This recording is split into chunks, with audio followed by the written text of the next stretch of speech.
Bonjour et bienvenue à Pack de Potes. Alors moi c'est Terry Kaufman, TK, l'américain de notre petit groupe d'amis réunis par le rugby et je suis très content d'être là avec Alban Borel, joueuse de Pink Rockets de Stade Français. Salut Alban!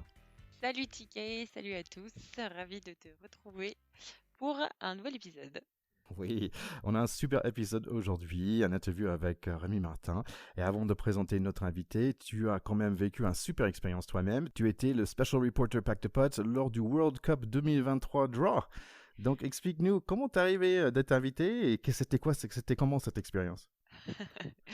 Alors je ne dis jamais, je ne révèle jamais mes secrets pour être invitée à ce genre d'événement, mais non, c'était plus via le travail. Donc voilà, j'ai eu la chance d'assister à cet événement qui généralement n'est pas forcément très ouvert au public parce qu'en fait il s'agit un peu plus d'une émission de télévision, on va dire, et là encore plus dans les conditions sanitaires qu'on connaît, donc l'accès était assez limité, il y avait une centaine de personnes, et donc c'était assez incroyable d'être vraiment dans les backstage de l'événement, de la production. C'est comme si on était dans une production d'émission en fait. Donc avec toutes les caméras, les différents intervenants qui sont vraiment assis juste à côté de toi, comme si t'étais tes copains. Donc j'avais Chabal à une rangée de sièges devant moi, la porte, voilà, tous les intervenants que vous avez vus.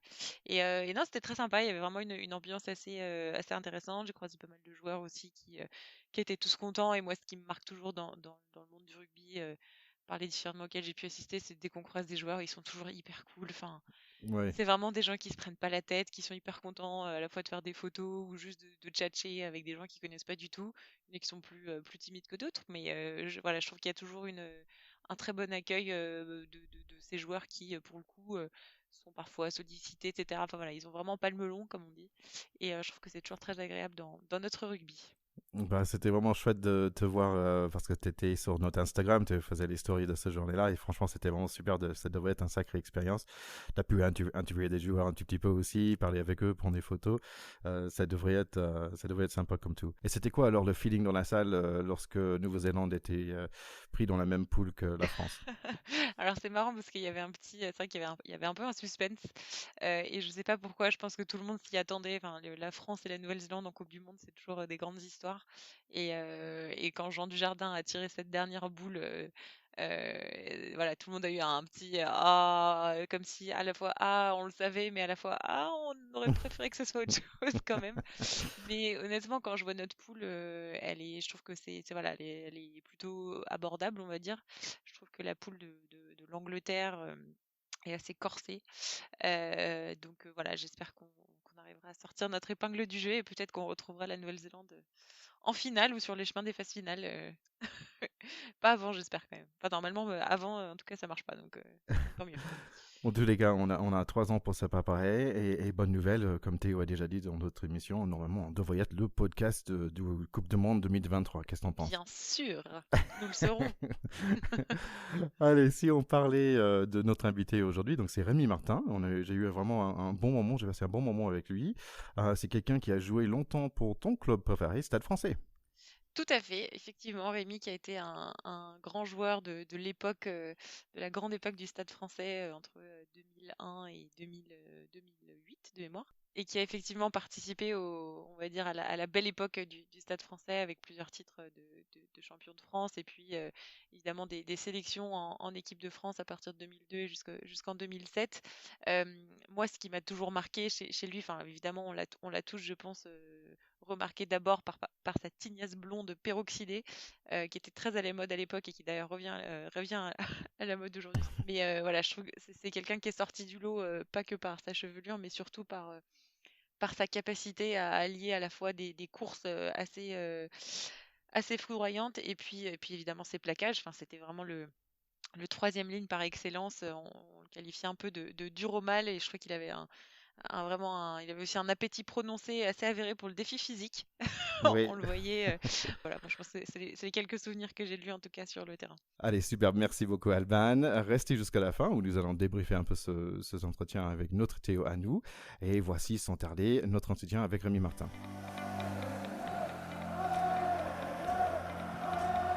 Allez, nous avons forcément parlé de ta carrière, ta longue carrière en tant que rugbyman professionnel, mais j'aimerais bien démarrer avec où tu es aujourd'hui en ce moment.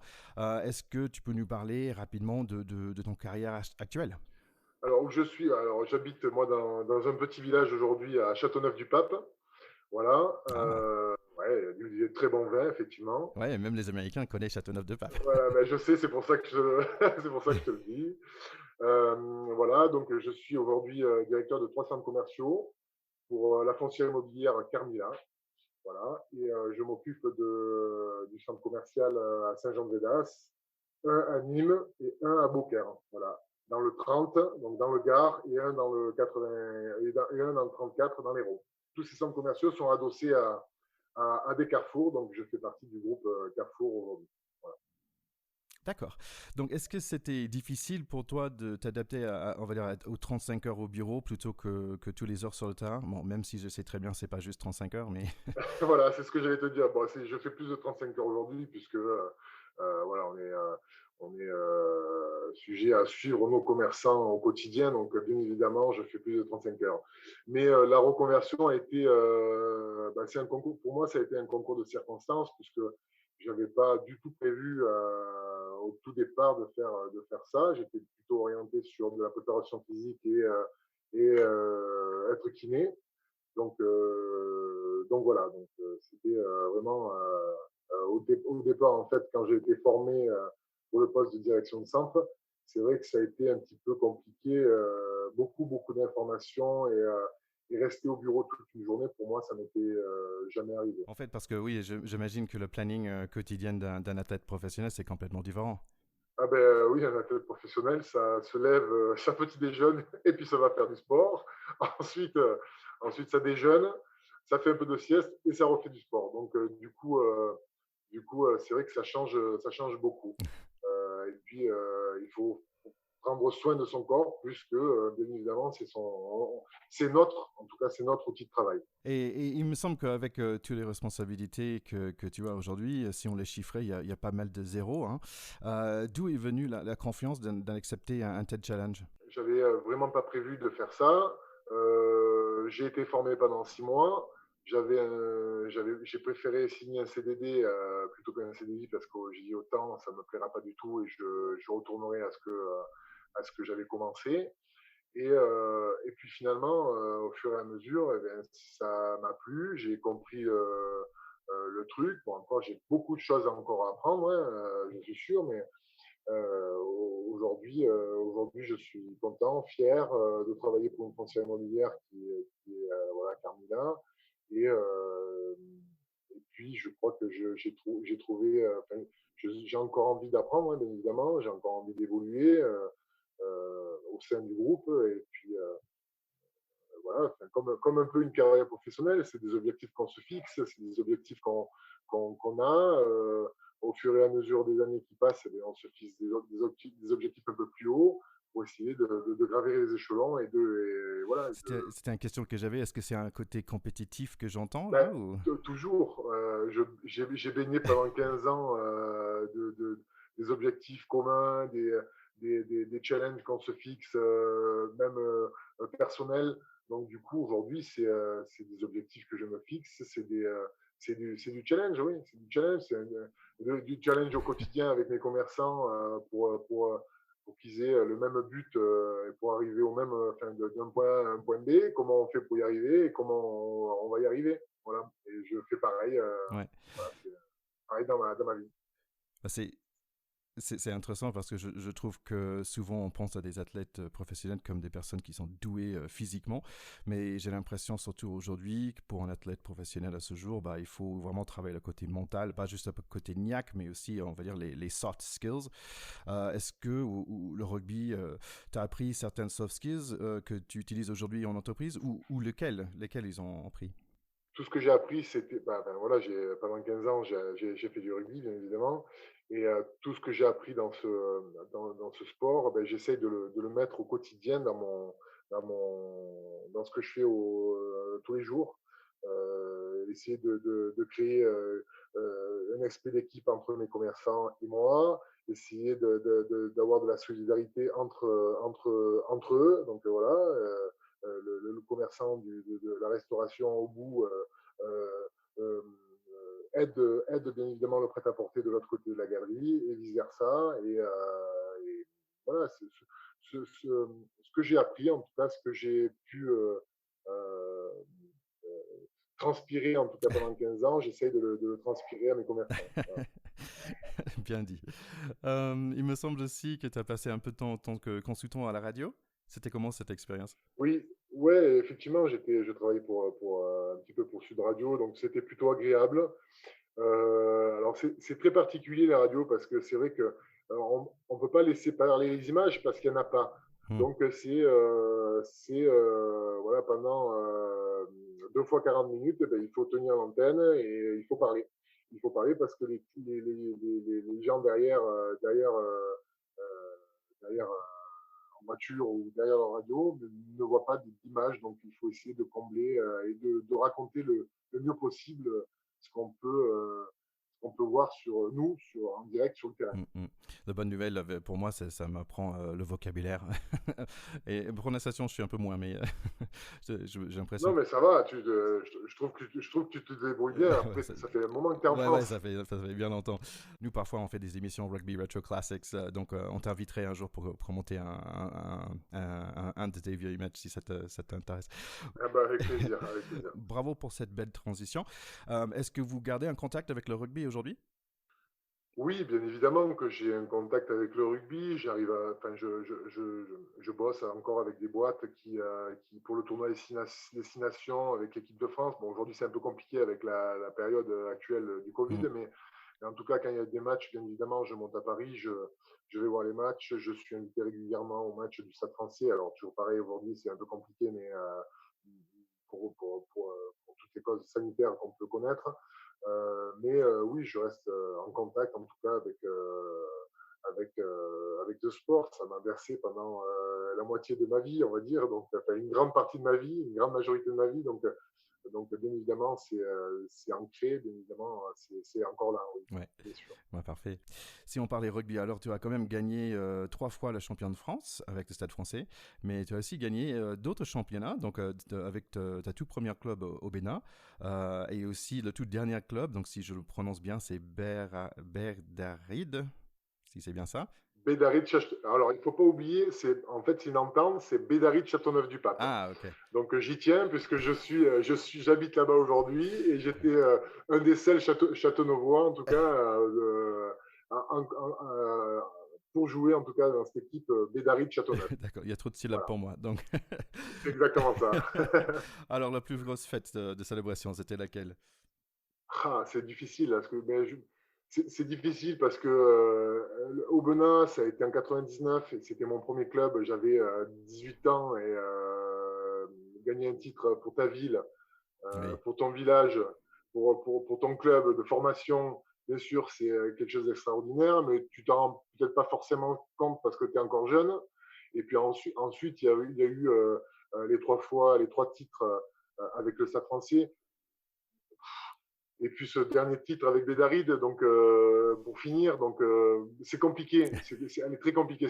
Mais si je dois choisir un titre, c'est le premier titre avec le Stade français, quand même. Ah ouais. Voilà, qui a été exceptionnel. C'est surtout les jours après ce titre qui ont été terribles. Voilà. Ça Voilà. devrait être quand même un record, 5 championnats sur 3 niveaux différents de la France, c'est chouette quand même. Allez, retour, Non, mais c'est cool, oui, bien sûr. Allez, retour au Bénin, c'est là où tu as démarré le rugby. C'est là où j'ai commencé le rugby à l'âge de 10 ans, oui, effectivement. D'accord, c'est une histoire de famille ou? Pas du tout. Mon papa ne faisait pas du tout de rugby. Dans ma famille, il n'y avait aucune personne qui faisait. Il n'y avait personne de ma famille qui faisait du rugby. Ça a été. Enfin, j'ai essayé pas mal de sports, hein, le tennis, le foot. Bon, bien évidemment, le foot, j'en ai fait 3 ans, mais j'ai vite compris que c'était pas pour moi. Après, j'ai suivi mon cousin en fait sur un entraînement de rugby et puis ça m'a plu. Et qu'est-ce qui t'a plu en fait? Ben, au début, c'est quand t'es gosse, donc forcément, t'es content de te rouler par terre sans que personne te dise te roule pas par terre, tu vas être tout sale, tu vas trouver ton pantalon, enfin bon, bref. Ben, c'est ce qui m'a plu en tout cas au départ, quoi. Voilà, c'est de pouvoir se dépenser sans que, en voilà, en faisant des petits tas, parce qu'au départ, c'est ça, hein, c'est des petits tas qu'on fait. Donc, du coup, en faisant ça, qui m'a donné le goût, en tout cas, d'aller plus loin plus tard. Bah, je peux Voilà. comprendre. Moi, j'ai commencé le rugby à 32 ans et c'était toujours pour la même raison, se rouler dans le bout et plaquer des gens. Ouais, voilà. À quel moment tu te dis, bah tiens, je peux peut-être être payé pour ça, je peux peut-être devenir pro? J'ai commencé à prendre conscience du truc très tard, puisque je suis parti de chez moi, j'avais 20 ans, et j'avais tous les clubs de France pendant 2 ans qui m'ont côtoyé parce que j'étais en équipe de France jeune, Ah, ok. donc qui voulaient que je rejoigne leur équipe. Donc j'ai eu, bah, en passant par Toulouse, Bourgoin, à côté de chez moi, enfin, Toulon, Castres, enfin, et pas mal de clubs. Et je suis parti la première fois à 20 ans, mais pour un club qui était Mont-de-Marsan, qui était pas forcément, qui faisait partie du top 16 de l'époque, et qui n'était pas forcément un club phare du top 16. Et c'était quelque chose, enfin, c'était quelqu'un, enfin, c'était le club qui me proposait un métier à côté du rugby. Ah, ok. Donc voilà. Donc j'ai choisi ce club. Après, bon, je suis pas resté longtemps. Je suis resté 1 an parce que le club est redescendu au bout d'1 an, et je suis après parti à Paris. J'ai dit bon, ben, je vais essayer professionnel, puis je verrai bien. Si ça marche pas, ben, je redescendrai chez moi en Norvège. D'accord. Et puis finalement, voilà, c'est voilà, à partir de 2001 où j'ai été pro à 100% au Stade Français. Ça a été dur puisque je suis passé par des moments un peu compliqués, mais au vu de ma carrière, j'ai bien fait de faire ce choix, quoi, voilà, Mais t'es marrant parce qu'au début, je savais pas où c'était au Mont de Marsan, donc je regardais sur le plan. Et j'ai pensé que c'était à côté de l'Ardèche, mais pas du tout, en fait. C'est dans les Landes.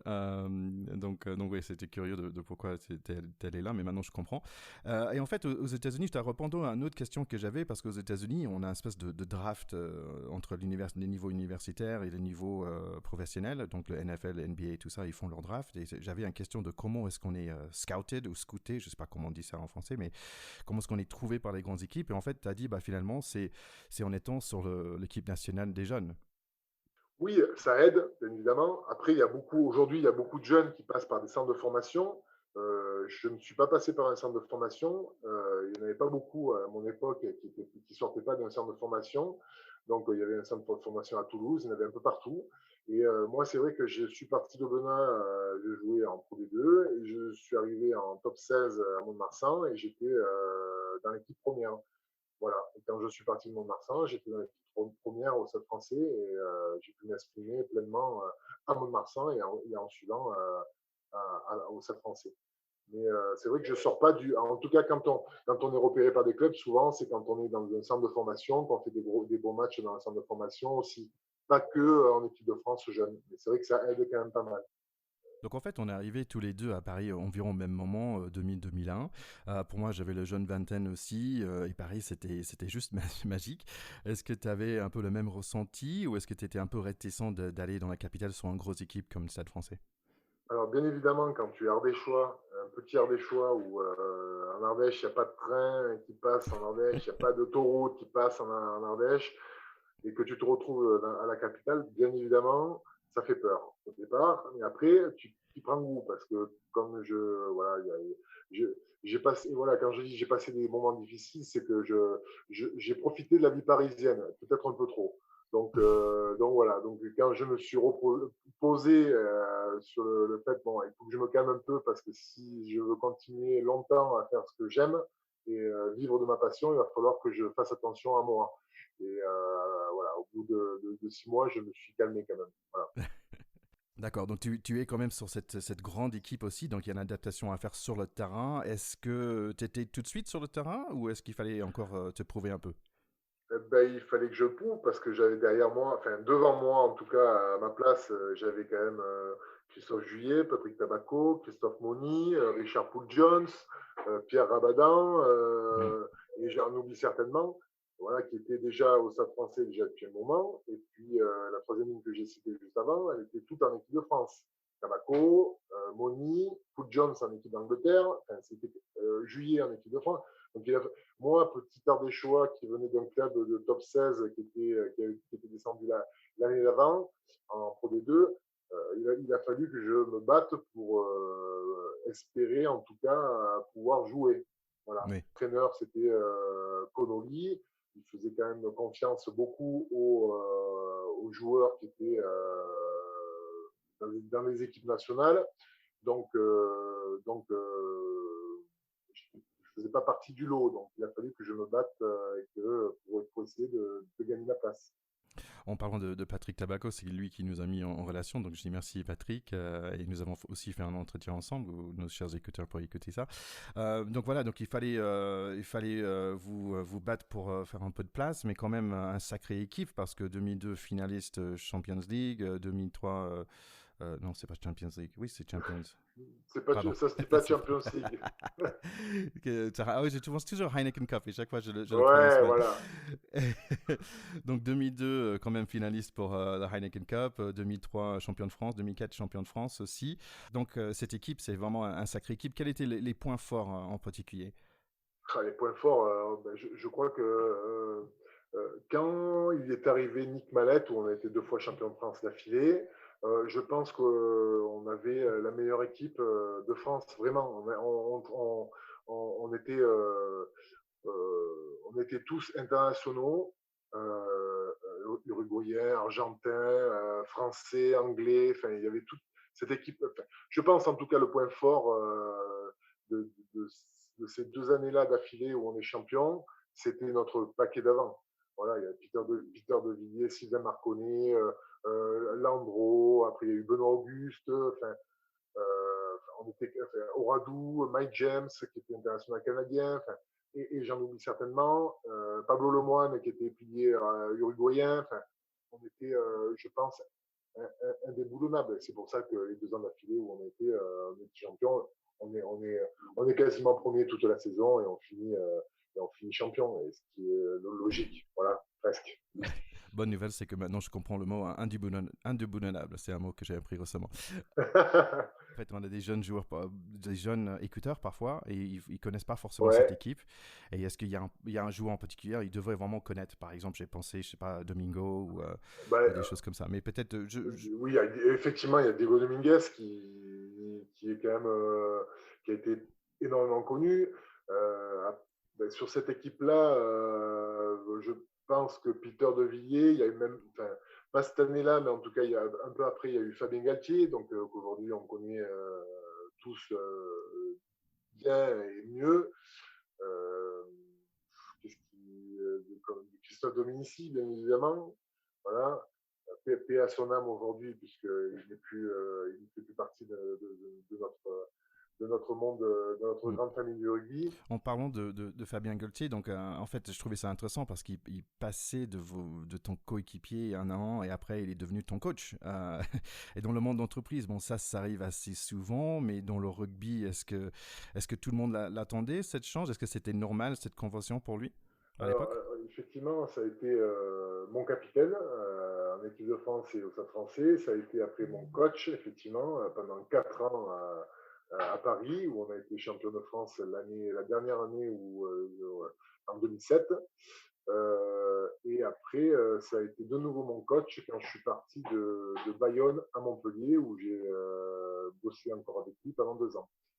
Oui. Donc c'est sûr que ça fait bizarre, mais il avait en tout cas les épaules pour être. Ouais, bon, après, l'histoire fait qu'aujourd'hui, il est entraîneur de l'équipe de France, mais en tout cas, il avait les épaules pour être un grand entraîneur. Voilà.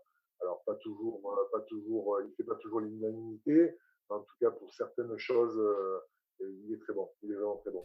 Et tu parlais de cette équipe de 2007. En fait, on voit aussi des nouveaux têtes qui arrivent. Papé, Sarzenski, Paressé, Boxis, Hernandez, Kaiser. Donc, c'est vraiment toute une nouvelle équipe avec ces nouveaux personnes. Est-ce que l'ambiance était la même? Est-ce que c'était à rebâtir une nouvelle équipe ou est-ce que c'était une continuation de l'autre? Non, c'est une continuation de l'autre. Je crois qu'il y avait des anciens qui nous dirigeaient, enfin, qui nous montraient la voie.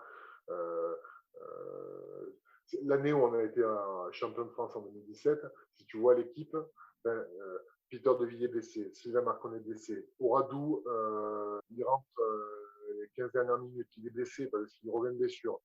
Zardeski qui revient de blessure. Mathieu Blain qui avait fait tous les matchs avec nous était blessé. Cette finale en 2007, on la doit parce qu'on a on est ultra ensemble. Parce Oui, on doit jamais la gagner, cette finale. Et on la gagne. Donc, on a été guidé pendant 2, 3 saisons avant par les anciens, quoi, dont je faisais partie, bien évidemment. J'étais plus ancien que nouveau, c'est français, parce que c'était ma 7e année. Et donc, bien sûr que cette équipe, enfin, il y avait une âme, en tout cas, bien ancrée et bien ficelée par les anciens. parfait. Pour finir sur le Stade français, parfois, parfois j'essaie de faire une comparaison avec la NFL, où par exemple le Dallas Cowboys, c'est America's Team, c'est l'équipe de tous les États-Unis parce qu'ils sont les plus connus. Les Patriots, c'est un peu des Anglais, c'est des méchants, c'est des intelligents qui savent gagner. Baltimore et Pittsburgh, bah, c'est des grosses défenses costauds depuis 40 ans. Mais en fait, en rugby, comme j'ai appris un peu tard, je ne connais pas en fait le culture de ces équipes. Pour toi, quel est un peu le caractère ou le culture pour le Stade français? Alors, on est une équipe quand même, enfin, à l'époque où je jouais, on était, il y en avait, enfin, il y avait des joueurs de partout, de toute la France, mais du monde entier. Et c'est ce qui faisait la particularité de cette équipe, parce que quand je suis arrivé, moi, au Stade français, il y avait pas trop d'équipes encore qui étaient comme on pouvait l'être. On avait des Argentins, des Uruguayens, des Canadiens, il y en avait, et c'est ce qui a fait cette âme du Stade français. Hmm. Voilà, aujourd'hui, tous les clubs ont pas mal d'étrangers, mais avant, quand même, il fallait se resserrer. Et puis, on avait la particularité, quand même, au Stade français, c'est qu'on s'entraînait à droite, à gauche, et jamais au même endroit. Enfin, c'était, je pense que tout ça fait que ça crée un lien qui est difficilement ébranlable. Voilà. Donc, on peut dire que l'âme du Stade français partait d'abord de ça, quoi, qui permettait de nous resserrer et d'avoir une vraie osmose quand on pouvait jouer ensemble. Pendant ce temps, tu as quand même pu jouer avec les 15 de France, donc 23 sélections. Bravo. Est-ce que tu étais surpris par ta première sélection? Surpris par l'engouement. Après, bon, il se trouve que, sans vouloir me vanter, j'ai fait toutes les petites équipes de France quand j'étais jeune. Je suis Oui. passé par França. Donc, pour moi, c'était un objectif. Donc, surpris, non. Voilà, honnêtement, non. Après, surpris par l'enthousiasme, par l'engouement des gens, par la Marseillaise, par Oui. le Stade de France rempli, oui, mais je m'étais donné les moyens en tout cas pour y arriver et j'y suis arrivé. Donc, surpris, non, voilà, Comme tu as déjà dit, c'était un objectif peut-être et que tu as travaillé pour exactement, l'atteindre. exactement, D'accord. voilà. Et qu'est-ce que tu as fait? Parce que quand même, quand tu es sur l'équipe de France, tu es le meilleur 2 ou 3 personnes à ta poste. Pour toi, c'était quoi ton marque de jeu? C'est ta spécialité? Bah, moi, j'étais quand même, j'étais pas un grand technicien de ballon, donc j'étais beaucoup, enfin, je courais beaucoup, ça m'intéressait beaucoup, donc j'étais dur au mal et dur sur l'homme. Après, j'adorais plaquer. Enfin, aujourd'hui, c'est sanctionné maintenant, mais avant, on pouvait plaquer, récupérer un ballon. Donc, aujourd'hui, c'est plus difficile parce que le plaqueur doit lâcher le plaqué. Enfin, le plaqueur doit lâcher le joueur qui est tombé au sol et se remettre sur ses appuis pour gratter le ballon. Avant, c'était moins le cas. Donc, j'arrivais à faire cet exercice, j'adorais. Voilà. Donc, je pouvais être voilà, très rude sur l'homme. Ouais. C'est marrant parce que je jouais toujours en foot américain, je jouais en attaque, donc je touchais jamais le ballon. En rugby, j'adorais plaquer, mais après, je pouvais courir avec le ballon. Je disais, ah wow, c'est génial ce sport. J'avais le droit de jouer à l'attaque. 2 grands slams quand même avec cette équipe, donc c'est quand même assez rare. Dans les 6 nations, on a en plus des Anglais, donc je te remercie pour ça. Si on parlait encore de cette équipe, qu'est-ce qu'il avait qui lui a permis vraiment de se dépasser comme ça? Ce truc qui nous faisait gagner. On avait un entraîneur quand même qui nous faisait nous transcender, c'était Bernard Laporte. On connaît très bien comment il pouvait être avec une équipe et avec les hommes. Donc, du coup, le fait d'avoir cette personne en haut de l'équipe de France faisait, euh, faisait du bien à pas mal d'entre nous. Enfin, voilà. En tout cas, c'était un homme qui pouvait nous transcender. Voilà. On avait envie de faire des kilomètres avec Bernard. Ouais, et tu as eu la chance d'être avec lui, mais aussi Nick Mallette, Galtier aussi. Donc, j'avais une question sur l'impact des coachs sur l'équipe et je viens d'entendre la réponse. Donc, c'est vraiment qu'il a pu vous pousser, vous permettre de vous dépasser, en fait. C'est ça. Tu as quand même marqué 3 essais en bleu. Est-ce que tu peux nous raconter une? Ah, oui, bien sûr. Je peux te raconter celui de l'Australie, pour moi, qui est le plus joli, puisque un stade mythique, puisque c'est le Vélodrome à Marseille. On joue contre Ouais. l'Australie. Donc, c'était en 2005. Et Gito, donc, qu'on connaît tous, Oui. puisqu'il a joué à Toulon, était numéro 10 de cette équipe d'Australie. Donc voilà, donc comme je te disais, j'étais coureur, mais j'étais pas quelqu'un qui était de rapide. Et ce jour-là, c'était, je crois, dans les 40 mètres adverses, et Gito arme pour taper, pour se dégager de son camp, et puis il se trouve que je contre le ballon. Donc voilà, j'ai contré le ballon, j'ai continué mon effort un peu plus loin. Il y a Josion qui me passe devant, qui tape un petit coup de pied. Et je continue à suivre ce ballon qui roule. Il y a l'ailier qui revient. J'arrive avant lui, alors je ne sais pas comment, mais en tout cas, j'arrive avant lui, j'attrape le ballon et je vais marquer. Donc pour moi, ça, c'est un des plus bels essais de ma carrière. Voilà, je me rappelle déjà parce que c'était à Marseille, parce que c'était pas très loin de l'Ardèche, donc j'avais toute ma famille qui s'était déplacée. Super. Et puis c'est au Vélodrome, donc voilà, c'est quelque chose de marquant, de super, voilà, que j'ai encore en tête. Bah, tu le racontes très bien. Ouais, En parlant merci. d'autres matchs ici en France, il y avait quand même le Coupe du Monde en France en 2007. Est-ce que tu aurais préféré de voyager, on va dire, d'aller en Australie ou Nouvelle-Zélande pour un Coupe du Monde comme Patrick Tabaco, ou est-ce que tu étais plutôt content que ça se passe en France?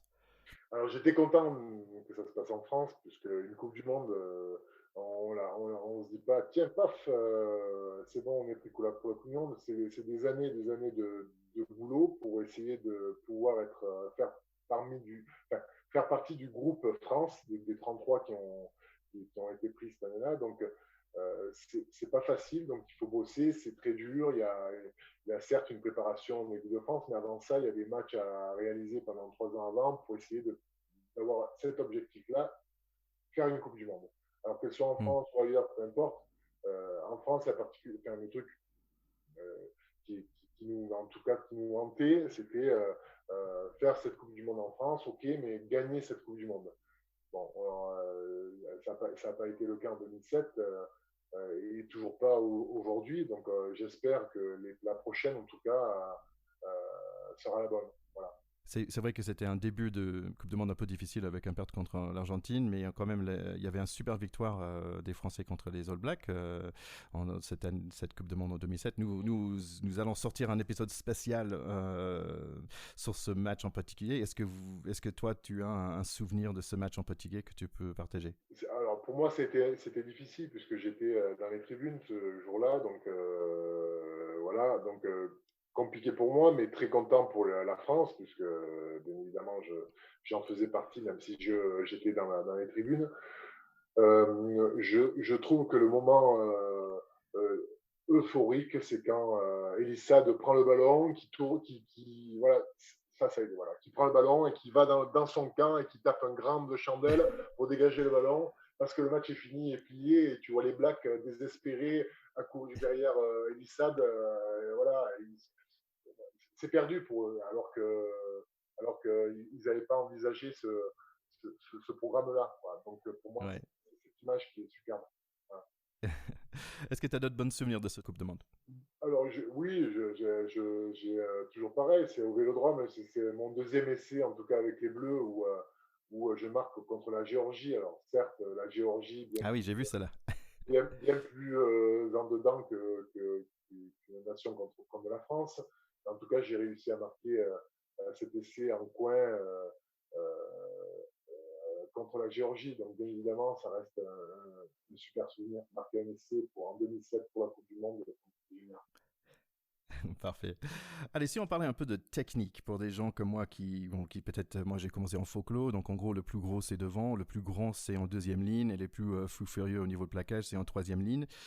Toi, tu as joué les deux, deuxième ligne et troisième ligne. Est-ce que tu peux nous expliquer pour quelqu'un qui connaît, peut-être qui n'a pas joué beaucoup de rugby, quelle est la différence techniquement sur ces deux postes? Il n'y en a pas trop. Je pense que il y a quelques... J'ai commencé en troisième ligne, mais j'aurais pu très bien jouer en deuxième ligne parce que j'étais aussi grand que certains secondes lignes. Peut-être que je manquais un peu de poids, mais voilà, j'en voulais pas. Après, la différence, c'est que quand même, la particularité du troisième ligne, il est tout le temps sur il fait l'interface en tout cas avec les trois quarts. Il assure la jonction entre les trois quarts et les avants, puisque c'est le premier détaché de la mêlée, c'est le premier qui est sur les premiers impacts. Généralement, c'est lui qui les prend. C'est quelque chose de différent. Après, j'ai fait les deux, effectivement, mais j'ai fait les deux parce que je vieillissais et que je prenais du poids. Donc, du coup, j'ai glissé un peu en seconde ligne. La totalité de ma carrière, on peut dire que je l'ai faite en troisième ligne. En seconde ligne, ça va être plus dans le vif du sujet parce qu'il va falloir qu'il pousse un peu plus avec son pilier. Le troisième ligne est déjà parti. Je voulais toujours jouer troisième ligne, mais j'avais toujours 20 kilos de trop. Bon, retour au top 14, 2008, en fait, c'est fin de période Stade français. Tu pars à Bayonne, où tu deviens aussi capitaine. Est-ce que c'était un besoin de plage ou qu'est-ce qui t'a attiré dans les Pays Basques? Alors, il y avait besoin de tout, en fait. Je venais d'avoir mon dernier, enfin, pas mon dernier, mais mon avant-dernier enfant. Et on avait comme objectif de pas élever nos enfants à Paris. Donc, du coup, on est parti, on a eu la possibilité de partir dans le sud. Et voilà, on l'a saisi. Donc, ça a été Bayonne parce que le président Alain Flelou de l'époque voilà, était quelqu'un de dissuasif. Voilà, ça faisait 7 ans que j'étais à Paris. Je sortais d'un bouclier de Brennus. Je sortais d'une Coupe du Monde un peu difficile, tourmentée. Mhm. Donc, il fallait que je change d'air et Bayonne m'a permis de changer d'air. Et puis, du coup, c'est vrai qu'il y avait une belle équipe, il y avait un projet de jeu, il y avait quelque chose au bout d'intéressant. Voilà, la première année, on visait les 6 premiers pour être européen de la paix. On est passé à un point non, même pas, on était match nul, mais enfin, à l'égalité entre le 6e et le 7e, mais on avait moins de points entre le verre. Donc, du coup, on a perdu notre objectif et c'est vrai que ça a été compliqué, mais en tout cas, on fait en tout cas, l'année où j'arrive, on fait une superbe année, effectivement. Un peu plus compliqué l'année d'après, mais en tout cas, la première année était superbe. D'accord. Donc, et en plus, tu as pu monter en grade un peu aussi en étant capitaine, Oui, j'imagine. bien sûr, oui, bien sûr. Ben, ça m'a permis d'évoluer, en tout cas, à mon poste et en tant que capitaine. Donc voilà, comme je dis, je suis pas quelqu'un qui parle beaucoup. J'aime bien montrer l'exemple. Voilà, Hmm. donc je pense que ça fonctionnait bien. Ça a bien fonctionné pendant un an. Ça va, c'est une première expérience de management, en fait, dans un sens. ça, Exactement, exactement. ça va pas mal sur les CV. Allez, qu'est-ce que tu as tiré donc, c'était 3 ans à Bayonne et après Montpellier. Qu'est-ce que tu as tiré à Montpellier? Est-ce que c'est toujours dans le sud c'est... Alors, ça n'a rien à voir avec le Sud, puisque cette année-là, j'ai un club étranger qui m'appelle, les Wasps, et j'avais Toulon. Au tout départ, c'était les Wasps ou Toulon. Donc, où on allait en Angleterre, où on restait en France. Donc, mon choix, c'était plutôt rester en France. Et voilà, j'avais que ces deux choix. Et jusqu'au dernier moment, j'ai attendu. Et puis, au dernier moment, j'ai eu Montpellier qui m'a sollicité. Et j'ai tout de suite choisi Montpellier pour rejoindre, en fait, Fabien Galtier qui m'avait entraîné pendant 4 ans au Stade français. Tout simplement parce que je savais à quoi m'attendre. voilà, je pense que l'entraîneur, le coach est bon et même très bon, et j'avais besoin encore de retrouver cette sensation-là. C'est pour ça que je suis parti à Montpellier. Et j'ai laissé bien évidemment les deux autres clubs en stand-by. Avec un troisième ligne de folie quand même, avec le Georgien Gorgodzi, si je dis bien. Gorgodze, il y avait Fulgence Drago, voilà, il y avait quelques très très bons joueurs, ouais, effectivement. Ouais. Donc ta carrière professionnelle s'arrête à Béziers, mais comment? Est-ce que ça s'arrête tranquillement ou est-ce que c'est un peu difficile de quitter ce sport que tu aimes depuis tellement longtemps? Ben, bien évidemment, ça a été 2 ans super. Je suis capitaine de Béziers pendant 2 ans et je termine en ayant encore envie de jouer. Donc sur une blessure au cervical, donc ça a été un petit peu dur. Ça a été un petit peu dur, mais il a fallu se faire une raison. Donc d'ailleurs, je me suis faite. Hein, en tout cas, il a bien fallu se la faire. Voilà, c'était un petit peu dur parce que j'avais encore envie de jouer, j'avais encore envie de jouer. Voilà. Il n'y a pas d'autres solutions, d'autres réponses. Et donc ça explique le dernier retour au rugby à Berdaryd, Châteauneuf-de-Pape, hein, pour le dernier titre. Oui, en fait, j'ai arrêté quand même pendant 2 ans parce que je continue à m'entraîner. Voilà, je faisais pas mal de sport, du crossfit, des triathlons. Et puis, quand j'ai eu mon job, ce que je fais aujourd'hui, directeur de centre, je me suis rapproché de là où j'avais mes centres, donc à Châteauneuf-du-Pape, près de Châteauneuf-du-Pape. Et je connaissais très bien le président de Bédaride, qui était, qui est, qui est maintenant un ami, qui me bassinait pendant des mois et des mois pour pouvoir essayer de me convaincre de rejouer. Et bon, ça n'a pas été dur pour lui parce que j'en avais tellement envie que j'y ai oui. Et puis j'ai fait la saison. Alors ça, j'ai pas joué tous les matchs parce que le boulot me prenait beaucoup de temps, mais j'en ai fait quelques-uns, ouais, effectivement. Et c'était un plaisir en tout cas à chaque fois de rechausser les crampons et de même à un petit niveau, de rejeter les crampons et d'être à nouveau sur le terrain. Dans le bout, comme avant. Dans la boue, exactement. Exactement. Allez, on va clôturer gentiment. Si on parlait rapidement de notre 15 de France aujourd'hui, qu'est-ce que tu vois dans cette équipe, toi qui quand même faisait partie de beaucoup d'équipes du champion? Bah, déjà, je vois un entraîneur voilà, que j'ai pas mal apprécié. Voilà, même s'il a beaucoup de défauts, je l'ai quand même pas mal apprécié. Et je vois un entraîneur qui est un bon entraîneur. Je vois des joueurs jeunes qui sont plutôt bons dans tout ce qu'ils font, dans tout ce qu'ils entreprennent.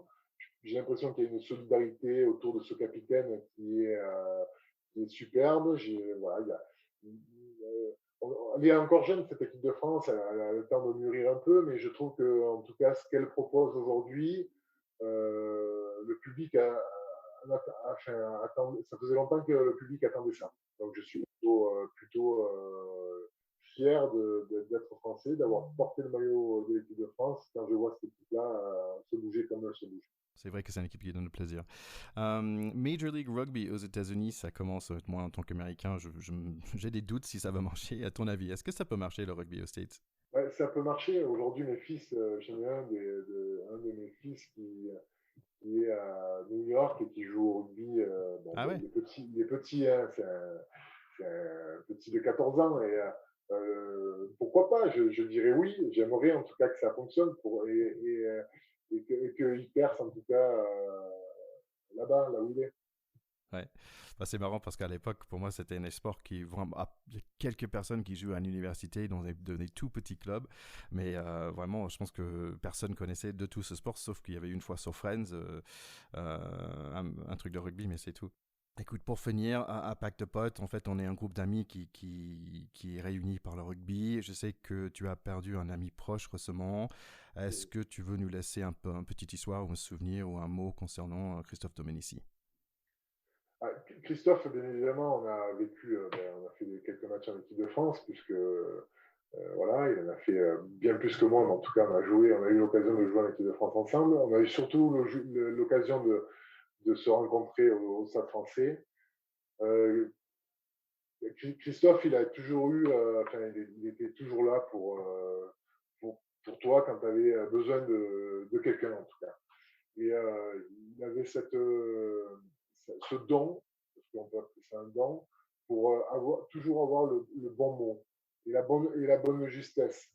Donc voilà, j'ai pas d'anecdote parce que, oui, bien sûr, j'en ai des anecdotes, mais j'ai juste, voilà, je suis juste triste aujourd'hui parce que même si c'était pas un ami où on s'appelait tous les jours, ça a été quelqu'un d'important dans la vie, en tout cas pendant ces 7 ans au Stade Français. Voilà. Ouais. Merci Rémi, c'était un vrai plaisir de parler avec toi. Avec plaisir, merci à toi.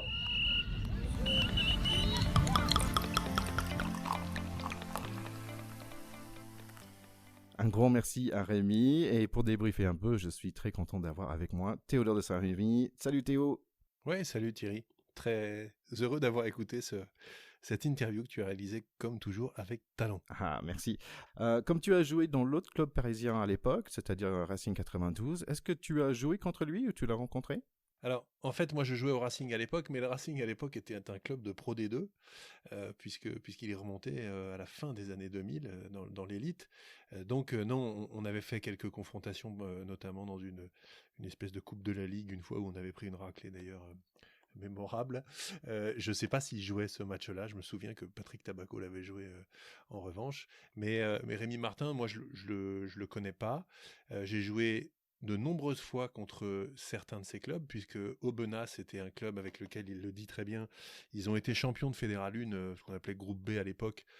Et ensuite, du coup, Aubenas a été pendant plusieurs saisons en ce qui s'appelait Elite 2 à l'époque, qui est devenu Pro D2 après. Donc avec le Racing, on a souvent été joué à Aubenas Vals du VALS, du nom d'une eau pétillante, eau minérale, qui est très locale, une eau ardéchoise délicieuse d'ailleurs.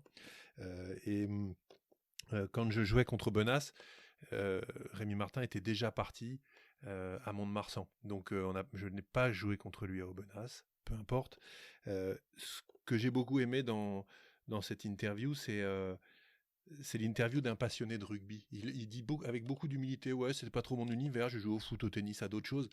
Mais en fait, c'est un garçon qui est 5 fois champion de France, ce qui est quand même pas rien, avec 3 clubs différents, 3 fois dans l'élite, et puis une fois en groupe B, Fédéral 1, une fois en Fédéral 2 à la toute fin de sa carrière à Bédary de Châteauneuf-du-Pape.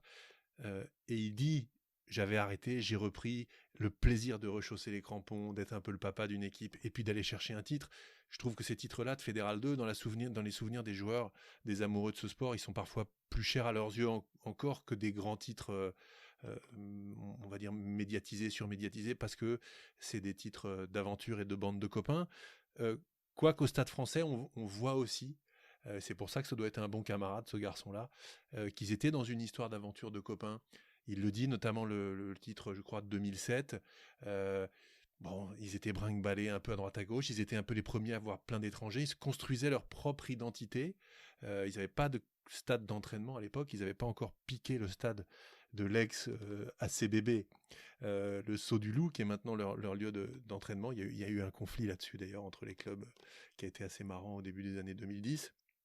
Mais on voit bien qu'ils avaient à ce moment-là peu de choses, juste des joueurs de talent, un président qui avait du talent aussi, et l'envie de gagner comme des copains, un peu comme des matchs de Fédéral 2. Et quelquefois, ça me fait penser, tu sais, tu connais peut-être ce film absolument génial, Thierry, qui s'appelle Les Indians, qui est cette équipe de baseball Major League, oui, ça avec Charlie Sheen. dont le président a juré qu'il serait dernier.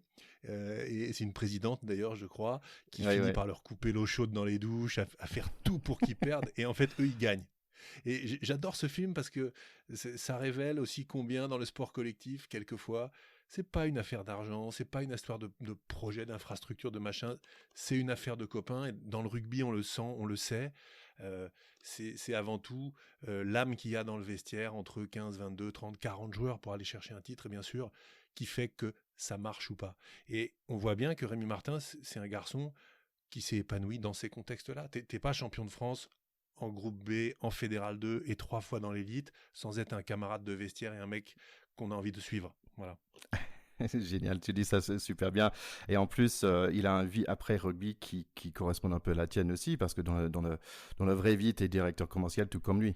Oui, bah, souvent en fait, les gens qui ont aimé ce sport et qui ont eu un peu de charisme et de leadership dans des équipes arrivent à finalement prolonger ce goût pour le charisme et le leadership. Et c'est vrai que souvent, l'image d'Épinal, c'est manager des commerciaux. Donc, on a, parce que il y a un côté challenge collectif, donner envie, savoir voilà, se retrousser les manches, aller au feu, aller au combat. Et ça, c'est très commun, finalement, aux valeurs du sport co et aux valeurs de la réussite en équipe. Donc, il y a beaucoup de gens qui ont fait des sports co et qui ensuite réussissent dans ces dimensions collectives de commerce. Moi, je pense qu'en plus, il a un charisme physique. Rémi Martin, c'est un garçon qui est assez grand. Il avait ce casque d'or un peu à la Jean-Pierre Rive, Oui. cette tête blonde qu'on voyait, il aimait aller au contact, on voyait sa touffe blonde un peu se secouer là à l'impact et bien souvent avancer d'ailleurs.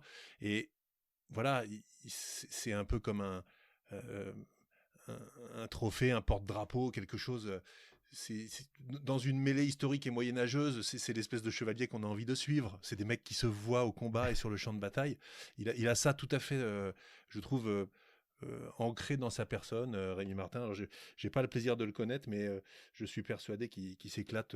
Il le dit d'ailleurs, j'ai encore beaucoup de choses à apprendre, etc. Il s'éclate encore aujourd'hui comme il s'est éclaté avant. Ouais. J'ai aimé aussi son humilité. On sent qu'il parle un peu avec douleur aussi. Voilà, de cette Coupe du Monde 2007, il finit un peu en tribune. C'est un peu difficile, mais il a quand même 23 sélections en équipe de France. Je me rappelle très bien de l'essai qu'il décrit contre l'Australie, où il avait à la course, alors qu'il dit je suis pas très rapide, mais il avait fini par être au bon endroit au bon moment. Peut-être bien connu des amoureux de rugby dans les années 2000. Voilà. Super, bah, il y avait un des anciens clubs de Rémi Martin qui était dans les news cette semaine, Mont-de-Marsan. Oui, alors ça, c'est une histoire absolument géniale. D'ailleurs, on a mis un petit truc sur le Facebook. On a un dénommé Russell Westbrook, qui est le magnifique nom américain, qui est meneur au Washington Wizards et qui s'est pointé en tribune. Alors, est-il blessé ou est-ce qu'il n'était pas sélectionné d'un match de son équipe avec le maillot collector du titre de champion de France de Mont-de-Marsan 1963. Donc c'est un coup de pub fantastique. Visiblement, ce garçon-là est un féru de mode. Il aime beaucoup. Et il y a eu une boutique éphémère. Ils ont un peu enquêté. Une boutique éphémère qui a été créée là-bas dans le coin d'un type qui vend des maillots un petit peu old school, etc. Il a adoré celui-là. Il l'a mis. Et c'est vrai que c'est une rencontre complètement improbable entre le sport US et le sport français des années 60. J'en profite pour saluer évidemment, si on a des auditeurs dans les Landes et en particulier à Mont-de-Marsan, tous les Montois, c'est une petite ville, hein, Mont-de-Marsan, donc aujourd'hui ils sont en Pro D2. J'ai lu sur un article de 20 minutes qui dit oui, ce club qui végète en fin de Pro D2, j'ai envie de dire aux journalistes, t'as qu'à mettre ton cul sur un terrain de rugby en Pro D2, tu verras ce que c'est. Ils végètent pas, ils font ce qu'ils peuvent. C'est une équipe emblématique du rugby français, donc on parle pas comme ça d'une grande équipe. Moi ça m'énerve et je fais un petit coucou à mon copain Renaud que ça a énervé aussi et je suis bien d'accord avec lui. Bah, parfait, bah, merci beaucoup Théo. Et tu as aussi parlé de baseball, donc juste pour dire que je serai sur une émission de baseball très bientôt qui s'appelle À coup sûr, pour parler un petit peu de baseball aux États-Unis et en France. Donc voilà, un autre podcast à écouter. Et voilà, c'est la fin de l'année pour nous. Ouais, bah c'est la fin d'année, on va souffler un peu. On a un beau cadeau de Noël à faire à nos écouteurs, Thierry. Oui, donc revenez en 2 semaines, donc ça va être le 6 janvier, donc 2021, pour notre prochain épisode, et ça va être un autre Rugby Retro Classics, donc c'est France-Nouvelle-Zélande 2007, et franchement, ça, on a passé un super moment. Ouais, on s'est éclaté, on a enregistré ça il y a quelques temps déjà, donc on est très très impatient que vous l'écoutiez, que vous nous disiez à quel point vous l'avez aimé. C'est vrai que génération des années 2000, hein, c'est la génération de Rémi Martin avec un match qui a marqué son époque, ce retournement en fin de match, l'entrée de Michalak, tout le machin, tout le monde s'en souvient assez bien, les 7 Josion pour éliminer les Blacks en quart de finale. Très grand souvenir, peut-être prémonitoire, sait-on jamais, puisque 2023, on sait maintenant qu'on va rencontrer les Blacks d'entrée à la Coupe du Monde. Quelle chance d'avoir un France All Blacks en ouverture de la Coupe du Monde 2023. C'est vraiment un cadeau des dieux du rugby, ça. Ça va être génial. Écoute, merci à toi Théo, merci à bien sûr à Rémi Martin et tous nos chers écouteurs. Oui, donc aussi l'année prochaine, si je peux parler d'un petit projet personnel, j'ai décidé de lancer un podcast sur la perte de poids parce qu'en tant qu'ancien première ligne, j'ai quelques kilos à perdre quand même. Je fais ça pas toute seule, je suis accompagné par Fanny Coutin qui est un diététicienne, c'est dur à dire. Oh là là, grave. Et voilà, donc ça s'appelle Un peu plus léger podcast et c'est un podcast sur la perte de poids et ça lance le 1er janvier 2021. Fantastique, juste après les réveillons. Donc c'est parfait. Voilà, exact. Allez, Merry Christmas to you and Happy New Year. Happy New Year, bye bye, salut à tous. Ciao, ciao.